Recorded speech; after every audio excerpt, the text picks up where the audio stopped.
የልዕለ ኃያሏ ደግሞም የዓለም ቁጥር 1 ባለ ግዙፍ ምጣኔ ሀብት ባለቤቱ አሜሪካ ፕሬዝዳንት ዶናልድ ትራምፕ እና የዓለም ሁለተኛዋ ባለ ግዙፍ ምጣኔ ሀብት ባለቤቷ ሀገር መሪ የሆኑት የቻይናው ፕሬዝዳንት ሺ ጂንፒንግ ሰፋ ያለ የስልክ ውይይት ማድረጋቸው ተገልጿል። ፕሬዝዳንት ዶናልድ ትራምፕ በአንድ በኩል ከሚከተሉት ስደተኛ ጠል ፖሊሲ ጋር በተያያዘ ከሚመሩት ሕዝብ ጋር ግንኙነታቸው በሻከረበት፣ በሌላ በኩል ደግሞ ከኢራን ጋር ከፍተኛ ፍጥጫ ውስጥ በሚገኙበት በዚህ ወቅት ከቻይናዎቻቸው ጋር የስልክ ውይይት ማድረጋቸው ተሰምቷል። በአንጻሩ በኔ በልጥ ፉክክራቸው ቀዝቃዛ ጦርነት ውስጥ የሚገኙት የሁለቱ ሀያላን መንግስታት መሪዎች ያደረጉት ሰፊ የስልክ ውይይት በዓለም አቀፍ ፖለቲካ ውስጥ ትልቅ ትኩረትን የሳበ ጉዳይ ሆኗል። ይህ ውይይት በሁለቱ ሀገራት መካከል ያለው ግንኙነት በንግድ በቴክኖሎጂና በጂኦፖለቲካዊ ጉዳዮች ሳቢያ ውጥረት ውስጥ ባለበት ወቅት የተደረገ በመሆኑ እጅግ ወሳኝ እንደሆነ ይታመናል። ፕሬዝዳንት ዶናልድ ትራምፕና የቻይናዎቻቸው ፕሬዝዳንት ሺ ጂንፒንግ ያደረጉት ሰፋ ያለ ውይይት ወቅታዊውን የኢራን ውጥረት፣ በመካከላቸው ያለውን የንግድ ልውውጥ፣ የኢነርጂ ወይም የኃይል አቅርቦት ትብብር፣ የታይዋን ጉዳይን እንዲሁም የሩሲያ ዩክሬን ጦርነትን ጨምሮ በርካታ አንገብጋቢ ጉዳዮችን ዳሷል ተብሏል። ትራምፕ በውይይቱ መጠናቀቅ ላይ በሰጡት መግለጫ ውይይቱን በጣም ጥሩ ወይም ኤክሰለንት ሲሉ የገለጹ ሲሆን በሺ ጂንፒንግ በኩል ደግሞ ግንኙነቱን በትልቅ መርከብ በመመሰል ወደፊት ለመግፋት ፍላጎት እንዳለ ተገልጿል። እናም በዕለቱ የኢትዮ ዴይሊ ዓለም አቀፍ ትንታኔ ዝግጅታችን ይህንን በሁለቱ መሪዎች መካከል የተደረገውን የስልክ ውይይት ይዘት፣ የተነሱ ዋና ዋና አጀንዳዎችን እንዲሁም የሁለቱ ሀገራት መሪዎች ውይይት የሚኖረውን አንድምታ ልንመለከት ወደድን። ዓለም አቀፍ የትንታኔ ዘገባ ዝግጅቱ ጋር ታሪኩ ጋሹ ነኝ።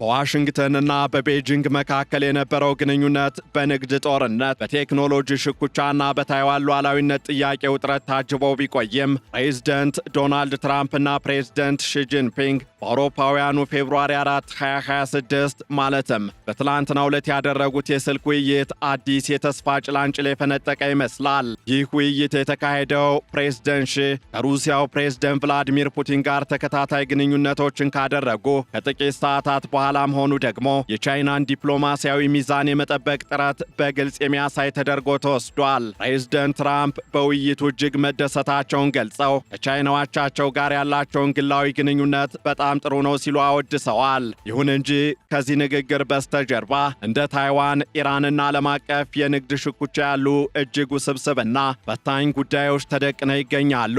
በእርግጥ ሁለቱ መሪዎች ያደረጉት የስልክ ውይይት ዋና ትኩረት በሁለቱ ሀገራት መካከል ያለውን ግንኙነት ማረጋጋት እንደነበር ተገልጿል። ፕሬዝዳንት ትራምፕ በትሩዝ ሶሻል ገጻቸው ላይ እንዳስታወቁት ውይይቱ እጅግ ግሩም፣ ረዥምና ዝርዝር ጉዳዮችን የዳሰሰ ነበር። ትራምፕ አክለውም ከቻይና ጋር ያለን ግንኙነትና ከፕሬዝዳንት ሺ ጋር ያለኝ ግላዊ ግንኙነት እጅግ በጣም ጥሩ ነው። ይህንኑ ጠብቆ መቀጠል ምን ያህል አስፈላጊ እንደሆነ ሁለታችንም እንረዳለን ሲሉ ገልጸዋል። ይህ ንግግር ትራምፕ በንግድ ጉዳዮች ላይ ጠንከር ያለ አቋም ቢኖራቸውም ከሺ ጋር ያላቸው ወዳጅነት ለዲፕሎማሲያዊ ስኬት እንደ ቁልፍ መሳሪያ እንደሚጠቀሙበት ያሳያል። በሌላ በኩል ቤጂንግ በበኩሏ በሰጠችው መግለጫ መሪዎቹ ባለፈው ዓመት በደቡብ ኮሪያ ቡሳን ባደረጉት ስብሰባ ላይ የተደረሱ ስምምነቶችን ተግባራዊ ለማድረግ መስማማታቸውን ገልጻለች። ፕሬዝዳንት ሺ ጂንፒንግ በውይይቱ ወቅት በሁለቱ ሀገራት መካከል ያሉ ልዩነቶች በእኩልነትና በመከባበር ላይ ተመስርተው በሰላም ሊፈቱ እንደሚችሉ ጠቁመዋል። ሺ በመግለጫቸው በአዲሱ ዓመት የቻይናና የአሜሪካ ግንኙነትን ግዙፍ መርከብ ከእርስዎ ጋር በመሆን በተረጋጋ ሁኔታ እየመራን ወደፊት እንደምንገፋና ተጨማሪ ታላላቅና መልካም ነገሮችን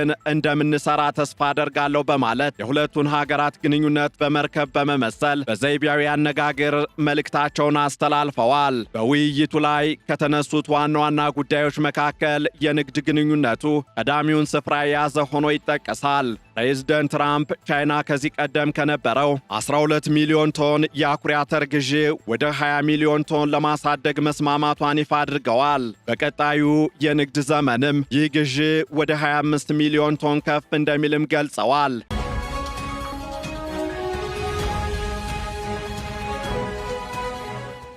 ይህ ለአሜሪካ ገበሬዎች ትልቅ የምስራች ሲሆን ትራምፕ በቅርቡ በሰነዘሩት የታሪፍ ዛቻ የ27 ትሪሊዮን ዶላር ኢኮኖሚ ባለቤቶች ህንድና የአውሮፓ ህብረት አባል ሀገራት እጃቸው እንዲወጡ አድርጓልና አሁን ከቻይና ጋር ያደረጉትን የአኩሪ አተር ንግድ ስምምነት እንደ ትልቅ ስኬት ቆጥረውታል። ከዚህ በተጨማሪም ቻይና የአሜሪካን ነዳጅና የተፈጥሮ ጋዝ ለመግዛት ፍላጎት ማሳየቷ ተገልጿል።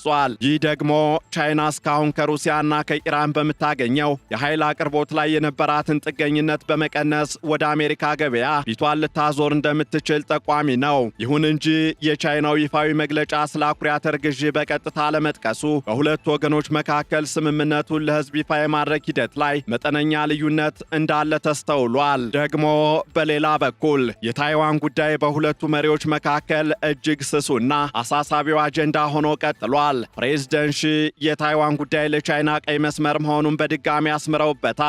ሺ በንግግራቸው የታይዋን ጉዳይ በቻይናና በአሜሪካ ግንኙነት ውስጥ በጣም አስፈላጊው ጉዳይ ነው ካሉ በኋላ ታይዋን የቻይና ግዛት ናት፣ ቻይና ብሔራዊ ሉዓላዊነቷንና የግዛት አንድነቷን መጠበቅ አለባት፣ ታይዋን ከቻይና እንድትገነጠል በጭራሽ አንፈቅድም ሲሉ ጠንከር ያለ ማስጠንቀቂያ ሰጠዋል። በተለይም አሜሪካ ባለፈው ዲሴምበር 2025 ለታይዋን የፈቀደችው የ11 ቢሊዮን ዶላር የጦር መሳሪያ ሽያጭ ቤጂንግን በእጅጉ ያስቆጣ ጉዳይ ሆኖ ይጠቀሳል። ሺ አሜሪካ ለታይዋን የምታደርገውን የጦር መሳሪያ ሽያጭ በከፍተኛ ጥንቃቄ እንድትመለከተውም አሳስበዋል። ፕሬዝደንት ትራምፕ በበኩላቸው የቻይናን ስጋት እንደሚረዱ ገልጸው በሁለቱ ሀገራት መካከል ያለውን ውጥረት ለመቀነስ ግንኙነቱ እንዲቀጥል እንደሚፈልጉ ተናግረዋል። የታይዋን የውጭ ጉዳይ ሚኒስቴር ግን ይህንን ግንኙነት በበጎ ጎኑ ተመልክቶታል። የግንኙነቱ መቀጠል ቀጠናዊ ደህንነትን ለማረጋጋት ይረዳል የሚል እምነት እንዳለውም ገልጿል። ሌላው ሁለቱ መሪዎች በስፋት የተወያዩበት ጉዳይ የኢራን ውጥረት ነው። በአሜሪካና በኢራን መካከል ያለው ግንኙነት እጅግ በሻከረበትና ትራምፕ በቴህራን ላይ ወታደራዊ እርምጃ ሊወስዱ እንደሚችሉ እየዛቱ በሚገኙበት በዚህ ወቅት ከቻይና ጋር ስለዚህ ጉዳይ መወያየታቸው ትልቅ ትርጉም ተሰጥቶታል። ቻይና የኢራን ትልቋ የንግድ አጋር በመሆኗ አሜሪካ ቻይና በኢራን ላይ ጫና እንድታደርግ ፈልጋለች። ትራምፕ ከኢራን ጋር የንግድ ግንኙነት በሚያደርጉ ሀገራት ላይ 25 በመቶ ተጨማሪ ታሪፍ እንደሚጥሉ ማስጠንቀቃቸው ይታወሳል። የኢራን የኒውክሌር መርሃ ግብርና በቅርቡ በአገሪቱ ውስጥ የተነሳው ተቃውሞ የውይይቱ አካል እንደነበሩም ታውቋል። አሜሪካ ቻይና ኢራንን በዲፕሎማሲያዊና በምጣኔ ሀብት እንድታገላት ግፊት እያደረገች ቢሆንም ቻይና ግን ጥቅሟን በሚያስጠብቅ መልኩ በሁለቱ መካከል ሚዛኗን ለመጠበቅ እንደምትሞክር የእስካሁኑ አካሄዷ ማሳያ ተደርጎ ይወሰዳል። እንዲያም ሆኖ ትራምፕ የኢራን ጉዳይ ከቻይናዎቻቸው ጋር ከተወያዩባቸው ዋነኛ ነጥቦች አንዱ መሆኑን እንጂ ተጨማሪ ዝርዝር መረጃዎችን አልሰጡም።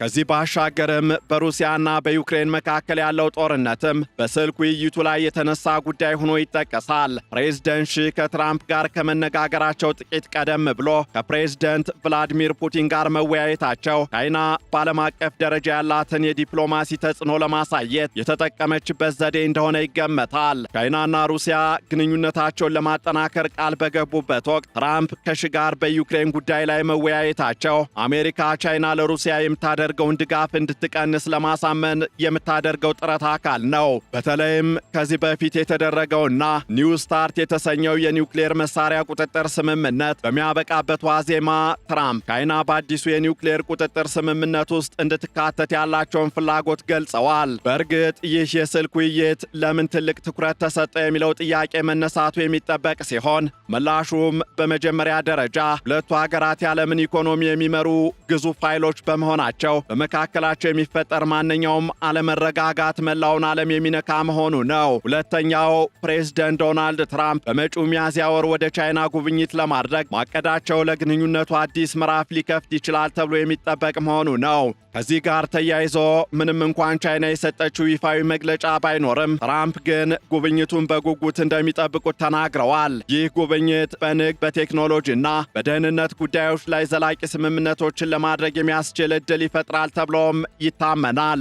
ሆኖም ግን ግንኙነቱ አሁንም በፈተናዎች የተሞላ መሆኑ እየተገለጸ ይገኛል። ከዚህ ጋር በተያያዘ የአሜሪካው ምክትል ፕሬዝደንት ጄዲ ቫንስ በቅርቡ በሰጡት መግለጫ አሜሪካ በቴክኖሎጂ ውጤቶች ዝግጅት ላይ አስፈላጊ የሆኑ ማዕድናትን ወይም ክሪቲካል ሚነራልስ በተመለከተ በቻይና ላይ ያላትን ጥገኝነት ለመቀነስ ጥረት እያደረገች መሆኑን ገልጸዋል። ይህ ደግሞ በሁለቱ ሀገራት መካከል ያለው የቴክኖሎጂና የኢኮኖሚ ሽኩቻ አሁንም እንደቀጠለ መሆኑን ያሳያል። በተጨማሪም ፕሬዝደንት ዶናልድ ትራምፕ ግሪንላንድን ከአሜሪካ ጋር ለመቀላቀል ያላቸው ፍላጎት እንዲሁም የቻይናን በዚያ ቀጠና ያለውን ተጽዕኖ ለመገደብ የሚያደርጉት ጥረት በውይይቱ ላይ ስለመነሳቱ የታወቀ ነገር የለም። ያም ሆነ ይህ ወደፊት ለሚኖረው ግንኙነት የሁለቱ መሪዎች ግላዊ ግንኙነት ውጥረቶችን ለማርገብ ትልቅ ሚና እንደሚኖረው እየተገለጸ ይገኛል። ፕሬዝደንት ትራምፕ የንግድ ስምምነቶችን ለማሳካት ዲፕሎማሲያዊ ጫናዎችን እንደሚጠቀሙ የታወቀ ቢሆንም ከሺ ጋር ያላቸውን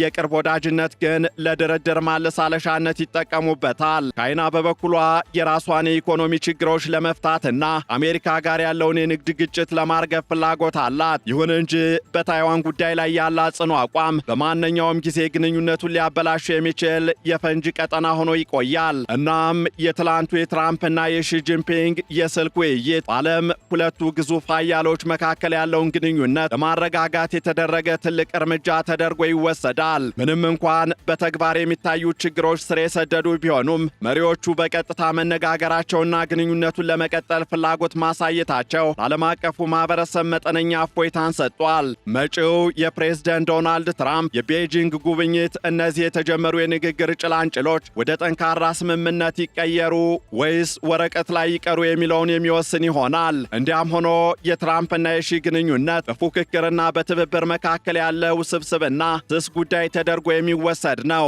የንግድ ትርፍን ማሳደድ፣ የጂኦፖለቲካዊ ተጽዕኖን ማስፋትና የአገርን ሉዓላዊነት ማስጠበቅ የሁለቱም መሪዎች ዋና ግቦች ናቸው። ፕሬዝደንት ዶናልድ ትራምፕ በሚቀጥሉት 3 የፕሬዝደንትነት ዘመኔ ከፕሬዝደንት ሺና ከቻይና ጋር ብዙ አዎንታዊ ውጤቶችን ማምጣት እንደምንችል አምናለሁ ማለታቸው አሜሪካ አሁንም ከቻይና ጋር በጠረጴዛ ዙሪያ ለመነጋገር ዝግጁ መሆኗን ያሳያል። ቻይናም ቢሆን የኢኮኖሚ እድገቷን ለማስቀጠል ከአሜሪካ ጋር ያላት ግንኙነት ሰላማዊ ማድረግና ማስቀጠል ትፈልጋለች። ነገር ግን ዓለም አቀፍ ፖለቲካው እንደ ማዕበል በሚናወጥበት በዚህ ወቅት የሁለቱ መሪዎች ግዙፍ መርከብ በሰላም መጓዝ መቻሏን የሚወስነው በመጪዎቹ ወራት በሚወሰኑ ተግባራዊ እርምጃዎች ብቻ ይሆናል። በተለይም በታይዋንና በኢራን ጉዳይ ላይ የሚኖራቸው አቋም የዚህን ግንኙነት ዘላቂነት ይፈትነዋል። ይህንን ዓለም አቀፍ ትንታኔ ስናዘጋጅ አልጀዚራ፣ ቢቢሲ እና ኤፒ ኒውስን በዋቢነት ተጠቅመናል።